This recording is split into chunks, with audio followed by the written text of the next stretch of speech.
जब कभी भी हम लोग चार्ट को एनालाइज करते हैं या फिर ट्रेडिंग्स करते हैं, इन्वेस्टिंग करते हैं, तो उस केस में हम क्या करते हैं कि मोर एंड मोर चीज़ों को अप्लाई करने की कोशिश करते हैं। हम छोटी मोटी जो भी हम गलतियाँ करते हैं उनसे सीखने की कोशिश करते हैं और आगे बढ़ते रहते हैं। लेकिन आपने यूजुअली एक चीज़ अपने अंदर एक्सपीरियंस की होगी कि हम जो भी ये चीज़ें करते हैं ना, वो एक रिसेंट बेसिस होती है उस चीज़ पे करते हैं, या फिर आप कह सकते हो कि जो हम जो न्यू प्रैक्टिस करते हैं वो हमेशा चार्ट के बेसिस पे जो होती है वो प्रैक्टिस करते हैं। फंडामेंटल चीज़ों पे बेसिस पे प्रैक्टिस हम बहुत ज़्यादा कम करते हैं। काफ़ी बार आपने ऐसी चीज़ें एक्सपीरियंस की होगी कि फॉर एग्जांपल दैट कि कोई आप ट्रेड ले रहे हो, उस केस में आप क्या करते हो, आपको कहीं ना कहीं ऐसा लगता है कि मैंने ये चीज़ मिस कर दी, मीन्स कि ये थोड़ा सा मैं 2 घंटे का एनालिसिस और ज़्यादा कर देता तो बेटर रहता, या ये ट्रेड तो मैंने कर चुका था पहले लेकिन मैं अभी इस चीज़ को सही क्यों नहीं कर पाया, ये मैंने गलती है जो वापस रिपीट कर दी। इस प्रकार की चीज़ें हैं जो भी न्यू कमर होते हैं, या फिर आप कह सकते हो जिन्होंने अच्छा खासा स्टॉक मार्केट में टाइम इन्वेस्ट कर दिया है, उनको हमेशा फेस होती है। तो ये चीज़ समझना बहुत ज़्यादा ज़रूरी होता है। हम क्या करते हैं कि most of the time chart को ही प्रैक्टिस करते रहते हैं बार बार। ये चीज़ obviously it is important, but other चीज़ों के बारे में भी हमें आइडेंटिफाई होना चाहिए। रेपो रेट हो गया, FII हो गया, FDI हो गया, या फिर आप कह सकते हो GDP का डाटा हो गया, इन्फ्लेशन हो गया, या फिर आप कह सकते हो कि कोई रिजल्ट हो गया। इन चीज़ों का इम्पैक्ट जो है, जो स्टॉक्स है या फिर आप कह सकते हो इंडेक्स हो गया, उन पे लॉन्गर होता है।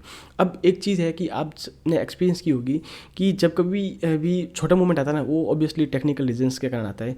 लेकिन जब कभी भी कोई स्टॉक्स में बड़ा मूवमेंट आता है, इन दैट केस ये बहुत ज़्यादा हाई चांस है कि उसके पीछे एक अच्छा खासा रीज़न है। मैं 200-400 पॉइंट की बात नहीं कर रहा हूँ, 1000 पॉइंट, 1500 पॉइंट, 2000 पॉइंट, उसमें एक सॉलिड रीज़न रहता है और वो कह सकते हो कि एक अच्छा पर्सपेक्टिव हो सकता है। क्योंकि यूजुअली हम क्या कर सकते हैं, ट्रेडिंग के लिए जाते हैं तो उस केस में हम क्या करते हैं कि जो बेटर रिस्क एंड रिवॉर्ड होता है, फॉर एग्जांपल दैट कि हम किसी स्टॉक्स में 1 रुपये लगा रहे हैं, उस केस में मेरे पास 5 रुपये आना चाहिए, तो उस केस में हमें ये जो चीज़ें होती हैं इनको आइडेंटिफाई करने की बहुत ज़्यादा ज़रूरत है। तो इस वीडियो में हम लोग बात करेंगे कि किस प्रकार से जो बैंक निफ्टी है पास्ट 6 मंथ में किस प्रकार से इसने रिटर्न दिए हैं, और क्या ऐसे जो मेजर रीजंस हुए हैं जिसमें उसमें अप्स एंड डाउन मेजर रहे हैं। तो इस वीडियो में इसी चीज़ के बारे में बात करेंगे। अब अगर हम चार्ट को लेकर बात करें तो हम लोग अराउंड जून चल रही है अभी, तो दिसंबर जनवरी से लगाकर जून का एनालाइज करेंगे, जिससे कि हम लोग थोड़ा आइडेंटिफाई कर सकें किस प्रकार से बैंक निफ्टी मूवमेंट आया था।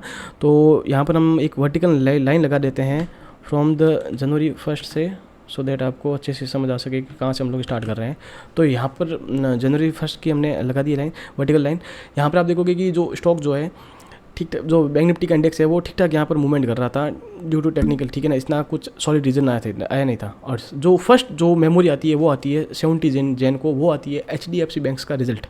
अब थोड़ा सा भी आप इसमें डीप डाइव जाओगे HDFC बैंक के केस में, तो उस केस में आप देखोगे कि जो पोस्ट मर्जर है, पोस्ट मर्जर के बाद में इसके जो फाइनेंशियल है बहुत ज़्यादा अप्स एंड डाउन हो रहे हैं। रीज़न ये था कि इसकी जो NII है, नेट इंटरेस्ट इनकम और डिपॉजिट ग्रोथ है, वो बहुत ज़्यादा कंसर्न थी फॉर द इन्वेस्टर। तो ये चीज़ इन्होंने सेकंड जो HDFC बैंक का रिजल्ट था उसमें भी उन्होंने शो की थी। और जब आप देखोगे कि HDFC बैंक के मैनेजमेंट से ये क्वेश्चन पूछा गया था, तो उस केस को लेकर वो थोड़े बहुत कॉशियस भी थे। तो वहाँ से आप थोड़ा बहुत आइडिया लगा सकते हैं कि अगर थोड़ा बहुत आप उसमें डीप जाते और उस चीज़ को एनालाइज करते कि ये हम एक्सपेक्ट करें कि HDFC बैंक का रिजल्ट क्या किस हिसाब से आ सकता है, तो वो एक कंसर्न था। क्योंकि प्राइस जो है अच्छी खासी राइज भी हो चुकी थी by the expectation of that कि इस बार जो नहीं अच्छा आएगा। तो उस केस में जो प्राइस जो है अच्छी खासी फॉल करती है, और जो अल्टीमेटली बैंक निफ्टी को भी कोई बैंक सपोर्ट नहीं करता, जिसके कारण बहुत ज़्यादा मेजर फॉल आता है। और उसके बाद में क्या होता है कि प्राइस जो आती है यहाँ पर, जो थोड़ा बहुत कह सकते हो कि 23 जून का अराउंड वापस प्राइस जो फॉल करती है। अब यहाँ पर जो है क्या है कि धीरे धीरे जो रिजल्ट है लोगों को समझ में आ रहा था, इन्वेस्टर को समझ में आ रहा था कि नेट इंटरेस्ट इनकम वाला इशू जो है वो थोड़ा लंबा चलने वाला है और बैंक को थोड़ा बहुत टाइम लगेगा इसको कवर करने में। तो ये ऐसा नहीं कि 1-2 क्वार्टर के बाद में खत्म हो जाएगा, ये थोड़ा लंबा चलने वाला था। उसके कारण जो है अगेन थोड़ा बहुत फॉल आती है और 2-4-5-7 दिन तक जो है बैंक निफ्टी डाउन ही रहती है। उसके बाद में धीरे धीरे थोड़ा बहुत रिकवरी करती है। अब यहाँ पर जो है थोड़ा बहुत एक कह सकते हो कि लेवल भी बन चुके थे, एक तो ये कह सकते हैं लेवल, और उसके बाद में हम कह सकते हैं कि ये थोड़ा बहुत जो जोन है वो कहीं ना कहीं बन चुका था। यहाँ पर जो प्राइस जो है थोड़ा बहुत राइज़ ये करती है, रीज़न ये होता है कि वो एक्सपेक्ट करते हैं कि जो फेड की जो मीटिंग है इन अपकमिंग जो टाइम में आने वाली है, वो कहीं ना कहीं एक थोड़ा बहुत कंसर्न शो कर सकती है। यहाँ पर हम लोग क्या करते हैं कि थोड़ा बहुत इसके बारे में लिख देते हैं, जिसके कारण जो है हम अच्छे से समझ में आ सकते हैं। ये हो गया, ओके।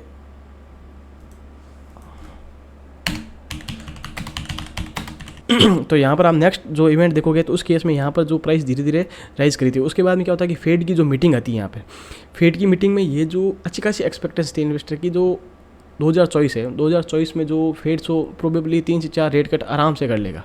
लेकिन जो एक्सपेक्टेशन धीरे धीरे डाउन हो रही थी, डाउन क्यों हो रही थी, रीज़न ये था कि जो इन्फ्लेशन है वो अमेरिका में कंट्रोल में नहीं आ रही थी, तो उसके कारण जो है थोड़ा बहुत एक्सपेक्टेशन थी कि शायद फेड थोड़ा कूल कर सकता है, क्योंकि जीडीपी भी डाउन हो रही थी धीरे धीरे, तो उसके कारण जो है प्राइस थोड़ा बहुत कूल कर सकता है, लेकिन ऐसा कुछ स्टेटमेंट आया नहीं था, और उसके बाद प्राइस जो है अगेन नीचे की साइड में फॉल करती है, जो कि एक अच्छा खासा लेवल हो जाता है।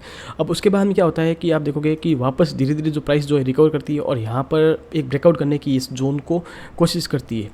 इस पॉइंट ऑफ द टाइम पे आप देखोगे तो जो चीज़ें हैं इतनी इम्प्रूव हो नहीं थी, क्योंकि एचडीएफसी बैंक का भी सीन चल रहा था, उसके अलावा आप कह सकते हो कि फेड का भी सीन चल रहा था, और जो चीज़ें तो इतनी इम्प्रूव नहीं हो ही नहीं थी, तो ये जो कवर जो है इतना अच्छा खासा हो नहीं पाता है, और उसके बाद में जो प्राइस है अगेन फॉल करती है। यहाँ पर भी हम लोग थोड़ा लिख देते हैं फेड के बारे में। अब यहाँ पर आप देखोगे जो प्राइस जो है इस दिन के में क्या होता है कि जीडीपी का डाटा आता है, विच इज़ रिमार्केबल नंबर आते हैं, और उसके कारण जो है अच्छा खासा जो मार्केट है फॉल करता है। अब ऐसा नहीं है कि जीडीपी का डाटा काफ़ी बार आता है हमारे पास में, लेकिन जो एक्सपेक्टेशन के हिसाब से डाटा था ना, उस केस में जो प्राइस है ठीक ठाक रिएक्ट करती है, इतना कुछ खास होती है अवॉइड करती है। लेकिन यह अनएक्सपेक्टेड आया था, बहुत ज़्यादा अच्छा जीडीपी का डाटा आया था, जिसके कारण जो है मार्केट ने बहुत अच्छा उसको रेस्पेक्ट किया और प्राइस जो ऊपर आई थी। अब इस पॉइंट ऑफ द टाइम आप देखोगे जो ट्रेंड है कहीं ना कहीं एक तरह से बन रहा था, ये इस प्रकार का ट्रेंड जो है हम एक्सपेक्ट कर सकते हैं, एक हायर लो बना रहा था, तो हम यहाँ पर एक्सपेक्ट कर सकते हैं। और ये जो ट्रेंड लाइन्स है वो भी बन रही थी। अब ट्रेंड लाइन जो है यहाँ पर जो कहीं ना कहीं एक टच हुई थी, और लेकिन जो ब्रेकआउट है इतना खास कह सकते हो कि एफिशिएंस ब्रेकआउट था नहीं, वॉल्यूम के साथ भी ब्रेकआउट था नहीं, और जो कैंडल जो है थी कंटिन्यूसली शैडो बनाई थी। अब ट्रेंड हम कह सकते हैं थोड़ा बहुत ये जो ट्रेंड है वो माइन्यूट सा खराब हुआ था, नो डाउट, लेकिन जो ट्रेंड है चेंज नहीं होता। चेंज कब हुआ था? जब ये लेवल क्रॉस करता था, तो उस केस में ये अगर हॉरिजॉन्टल लेवल को ब्रेक करता, तो उस केस में हम कह सकते हैं कि ट्रेंड जो है चेंज हो चुका है। अब चेंज का भी ऐसा नहीं है कि भाई चेंज हो चुका है तो प्राइस जो नीचे जाएगी, नहीं, ये हो सकता है कि थोड़ा साइड में जा सकता है। अगर इसको बियरिश होना होता है, ये तो हो गया कि भाई ट्रेंड चेंज हुआ है, ठीक है ना, सिंपल चीज़ में। अब एक होता है कि ट्रेंड जो है बियरिश हो गया, तो उस केस में क्या होगा कि ये नीचे आएगा, ब्रेकआउट होगा, फिर यहाँ पर आएगा, फिर ये ब्रेकआउट होगा, तो यहाँ पर ही ब्रेकआउट होने के बाद हम ये एक्सपेक्ट कर सकते हैं ट्रेंड जो है बियरिश हो गया। तो ये चीज़ समझ में आनी चाहिए आपको कि चार्ट में किस प्रकार से काम करती है। ये चीज़ मैंने एक्सपीरियंस की है, तो सो दैट आपको बता सकता हूँ। अब यहाँ पर आप देखोगे कि जो प्राइस जो है धीरे धीरे राइज करती है, और उसके बाद में अच्छा खासा एक मूवमेंट भी आता है। यहाँ पर जो है अगेन थोड़ा बहुत कह चाहिए फेड की मीटिंग आती है। अब ये जो फॉल है, मैं एक साइकोलॉजी आपको ये समझाना चाहूँगा कि यहाँ पर जो एक सिनेरियो था फॉल का, वो ये था कि जो फेड है, फेड के बारे में आपको थोड़ा बहुत पता होना चाहिए कि रेट कट है वो 2024 में ऐसा एक्सपेक्टेशन थी कि 4-5 कर देगा, लेकिन जो धीरे धीरे उसकी एक्सपेक्टेशन है 2 से 3 तक आ गई थी, वहाँ तक उसकी एक्सपेक्टेशन आ गई 2 से 3 ये फेड रेट कट आराम से कर देगा। लेकिन जो इन्फ्लेशन है वो कंटिन्यूसली कंट्रोल ही नहीं आ रही थी, क्योंकि इन्फ्लेशन का डर है ईच एंड एवरी मंथ है, वहाँ पर इन्फ्लेशन जो है कंट्रोल में आ नहीं रही थी, और उसके कारण जो है मार्केट जो है एक्सपेक्टेशन थी कि फेड जो है एक कह सकते हो कि एक स्लाइट मॉडरेट कमेंट्री कर सकता है, ना तो अच्छी करेगा ना ख़राब करेगा, क्योंकि उसको भी पता है कि जो जीडीपी की ग्रोथ है वो कहीं ना कहीं आरबीआई की जो भी फेड की रेपो रेट है उसके कारण इम्पैक्ट हो रही है, तो वहाँ पर प्राइस अच्छे खासी फॉल हो जाती है। और जो यहाँ पर इवेंट जो फेड की मीटिंग आती है, तो उसके केस में क्या होता है कि प्राइस जो है तो कहीं ना कहीं एक अच्छा खासा फॉल दिखा चुकी थी। लेकिन अगर आप यहाँ पर देखोगे कि 20 मार्च के आसपास इसका डाटा आता है। अब जो यहाँ पर न्यू कमर है वो क्या सोचेगा कि जो फेड है वो रेट कट नहीं कर रहा है, इसका मतलब ये प्राइस जो है यहाँ पर फॉल करेगा। लेकिन अगर आप यहाँ पर ये रीजन देखोगे ना, ये फॉल करने का, ये प्राइस जो है एक्चुअली फॉल कर चुकी थी। यहाँ पर जो है फेड के जो आप कह सकते हो इवेंट को है डिस्काउंट किया जा चुका था, उसके बाद में ये जो आया था। अगर यहाँ पर जो ये फॉल है ये कोई अदर रीज़न से आती है, फॉर एग्जांपल कि भाई कोई भी रीज़न हो सकता है, जीडीपी ग्रोथ खराब आ गई, या फिर कोई इवेंट हो गया, या फिर कुछ ही और रीज़न से आ जाती है, तो उस केस में हम ये एक्सपेक्ट कर सकते हैं कि जो फेड की रेट कट के कारण जो है और फॉल आ सकता है। यहाँ पर जो है डिस्काउंटेड ऑलरेडी था, तो यहाँ पर जो है धीरे धीरे प्राइस जो है ऊपर आ चुकी थी, क्योंकि बैंक निफ्टी है ऐसी चीज़ नहीं है कि सिर्फ और सिर्फ फेड है, जीडीपी हो गया या फिर इन चीज़ों से ही रन करेगी। ये जो चीज़ें हैं, बैंक निफ्टी जो इंडेक्स है वो क्यूमुलेटिव इंडेक्स है, क्योंकि सेपरेट बैंक है। यहाँ पर जो है लोन की ग्रोथ है वो किस प्रकार से आ रही है, सेक्टर की ग्रोथ है वो किस प्रकार से आ रही है, डिपॉजिट ग्रोथ है वो किस प्रकार से आ रही है, कंज्यूमर कॉन्फिडेंस वो किस प्रकार से आ रही है, जो अदर्स बैंक्स है वो किस प्रकार से कर रही है, आईसीआईसीआई बैंक, तो इन चीज़ों को लेके बैंक निफ्टी मूव करती है।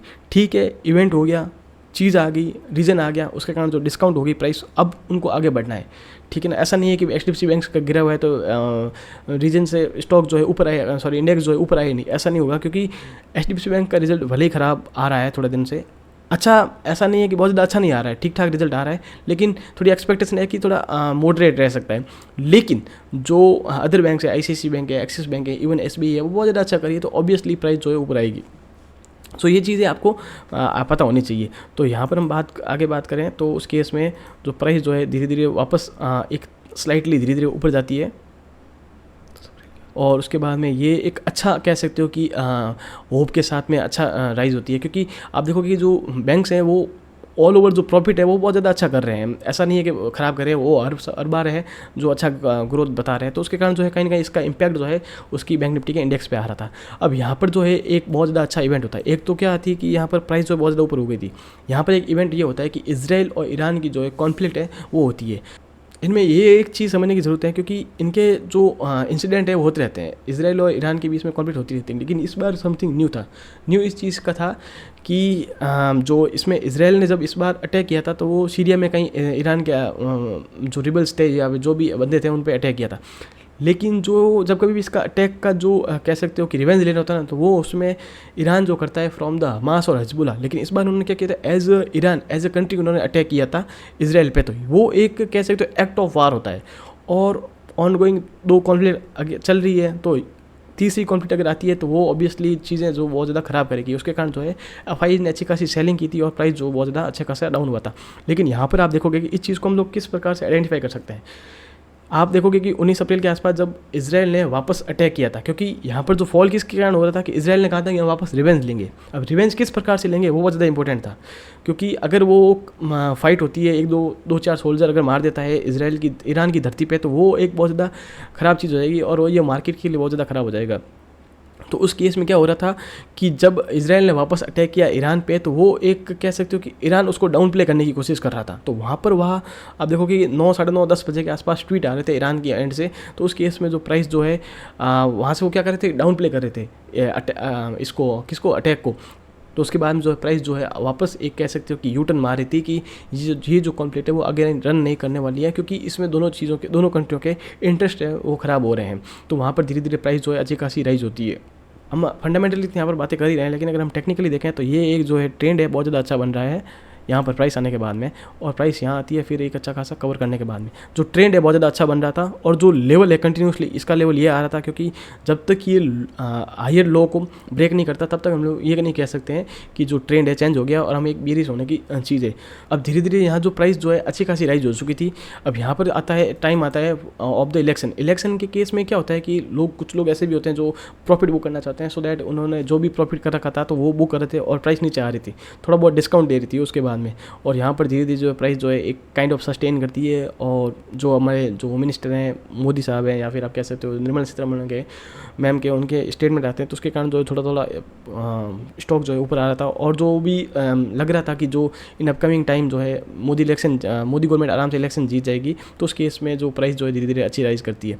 लेकिन इस केस में क्या होता है कि 3 जून को यहाँ पर 2 बड़े इवेंट होते हैं। एक तो होता है एग्जिट पोल आता है, एग्जिट पोल के कारण जो है मार्केट बहुत अच्छा मूवमेंट करता है। उसके अलावा जीडीपी का डाटा भी था, ये काफ़ी कम लोग बात करते थे, लेकिन जीडीपी का डाटा भी था।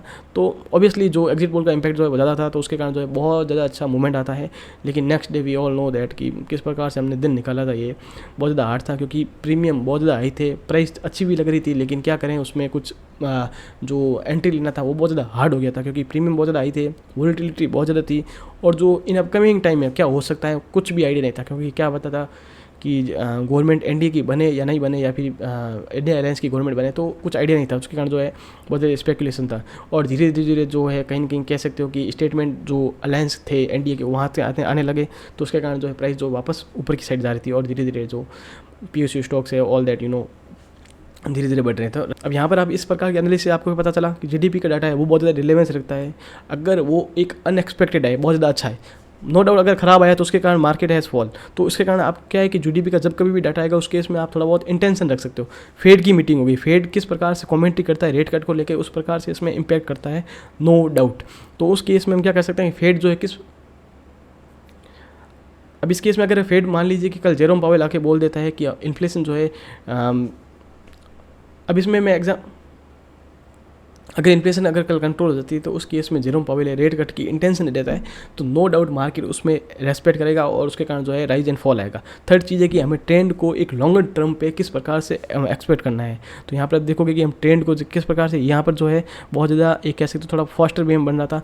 यहाँ पर कुछ लोग एक्सपेक्ट कर रहे थे कि ब्रेकआउट जो है यहाँ पर हो चुका है तो ट्रेंड है चेंज। ट्रेंड ऐसे कभी भी चेंज नहीं होता है, उसके लिए एक प्रॉपर रूल लगता है। उस हिसाब से यहाँ पर साइडवेज हो सकता है लेकिन चेंज होना एक अलग चीज़ होता है। और उसके बाद में क्या होता है कि जो ट्रेंड है अपना जो थोड़ा सा शेप है वो चेंज करता है, इसको इस प्रकार से, फिर उस हिसाब से इस प्रकार से मूवमेंट देता है, नई हाई कंटिन्यूसली बना रहता है। और यहाँ पर भी आप देखोगे कि जिसने जो ब्रेकआउट जो है नीचे की साइड में दिया नहीं था तो उसके कारण जो है वापस वही शेप चल रहा है। तो जो मार्केट है एक ट्रेंडी है, एक लॉन्गर टर्म पे हम कह सकते हैं। तो वो एक तो इस प्रकार की चीज़ें हमें ये एनालाइज करती है कि किस प्रकार से हम लोग बड़ा जो मूवमेंट है वो गेन कर सकते हैं, किस प्रकार से हम लोग कैप्चर कर सकते हैं। तो यही मेरा एनालिसिस था regarding the bank Nifty. I hope you guys like it. अगर लगा है आपको कुछ अच्छा इसमें तो please subscribe my channel and have a great day.